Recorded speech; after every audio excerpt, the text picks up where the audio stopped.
So we've had a pretty nasty flash crash in crypto right after I recorded my update. Duh. Do you know, I wonder who was trying to smash these levels. There's quite a lot of stories out there. Evergrande, which is a massive, I mean really massive Chinese real estate company, filed for bankruptcy. Elon Musk's company sold their BTC holdings, but that was only 373 million. I don't know if that was enough to trigger it.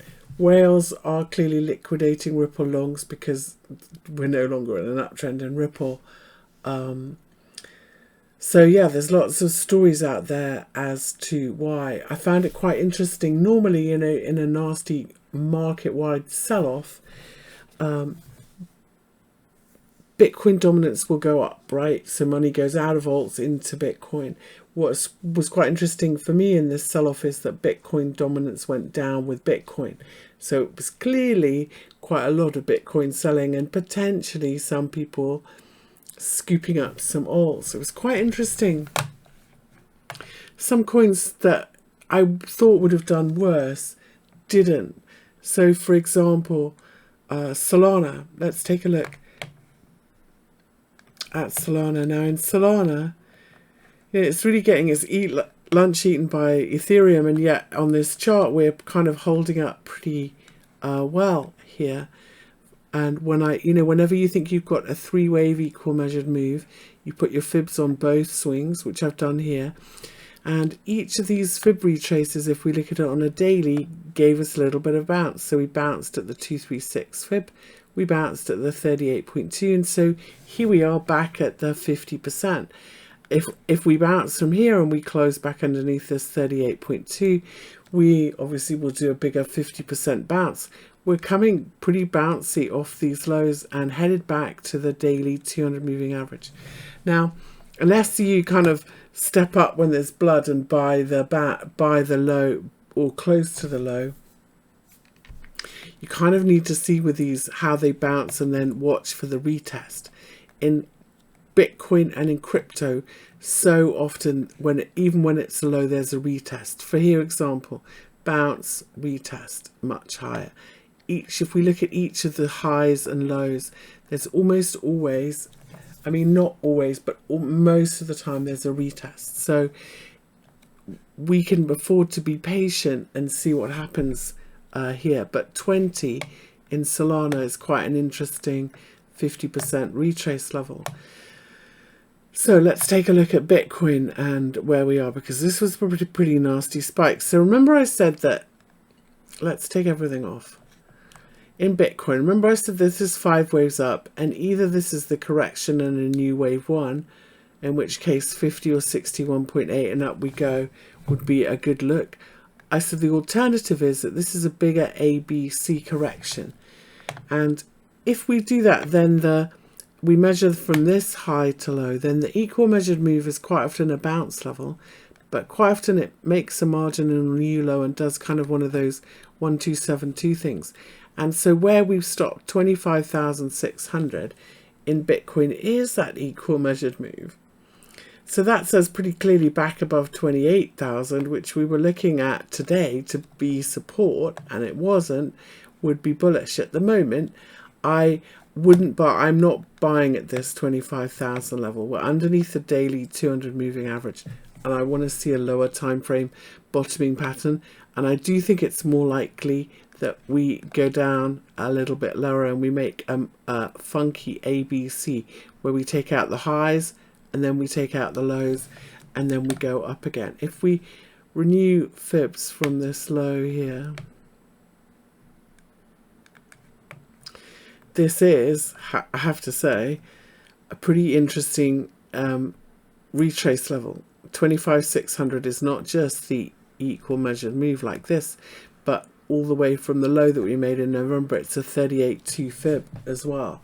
So it is now really quite interesting to see what happens here, and a bottoming pattern like a low time frame double bottom should set up a bigger bounce, as long as this Evergrande news doesn't turn into a rout in other stock indexes.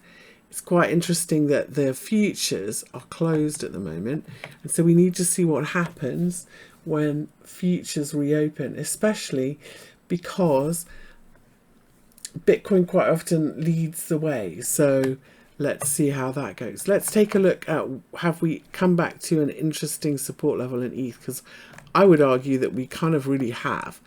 If we look to the big sharp pullback that we had in, this is a weekly chart. These are weekly moving averages. And you can see previously this weekly 200 moving average has been really interesting support underneath and resistance. Get underneath it, it's resistance. Get underneath it, it's resistance. Hold above it, it's pretty nice bounce support. And so obviously we've got, it's only Thursday, this chart candlestick doesn't close until Sunday, but if we can hold this weekly 200 moving average rather than getting stuck underneath it, it would be quite interesting here in ETH for a bounce. Have we reached an equal measured move? Because we've done 3 waves down, 3 waves up, not quite. Got a little bit further potentially to go. 1510. And so you know how crypto often does those double bottom retest, double top, you know, make a high, retest the high, make a low, retest the low. If we retest this low and it holds on a spike, then or if we find support at 1510, that would be quite an interesting level. Let's take a look at our big. So what's quite interesting, my favorite setup, bar none, is an equal measured move back to a 50% retrace. So in ETH, if we put our FIBs from the low that we made in June 2022 to the high that we made in April 2023, 1510, which is our equal measured move in ETH, is also the 50% retrace. So if we retest the lows, make a marginal new low, or find some support around 1510, I think that that could be quite an interesting level to look at for a bounce in ETH. I'm just going to look at the relationship.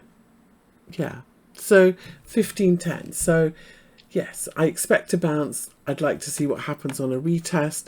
Back above that weekly, at the end of this week, back above that weekly 200 moving average in ETH would look better for a bounce. We need to watch out that we don't get stuck underneath it because it could become resistance. It has before. It's at 1624. That's the level. And if we take a look at it here on the hourly and see what price are we at, what price did the hourly close at? It's right on it, 1624. So let's see. We'll update this again in the morning. So Doge was one of the ones that I thought was at a really interesting level. I don't know whether it's to do with Elon Musk selling his Bitcoin that Doge is so weak. I thought that this potentially might be an ABC up again. So we're still in this declining channel in Doge. And this one for me is not quite yet such an interesting level to buy. I think that we potentially have further to fall for that one, and I'd like to see what happens when the lows are retested. So let's have a quick check on Rune. Rune was the best performer today by far. As you know, I think we're in Rune that we're in a little bit of a wave 4. We're going sideways. So from the lows that we made in January, this is 1, 2, big wave 3. This wave 3 is 1.618 of wave 1. And so I'm thinking that we go sideways here and potentially we come back to the daily 200 moving average, which would be a 50% retrace of this swing. But we might just go sideways and hold 1.38. And look what Rune did in this sell-off. Pretty much nothing. So a nice ABC 3-wave correction in Rune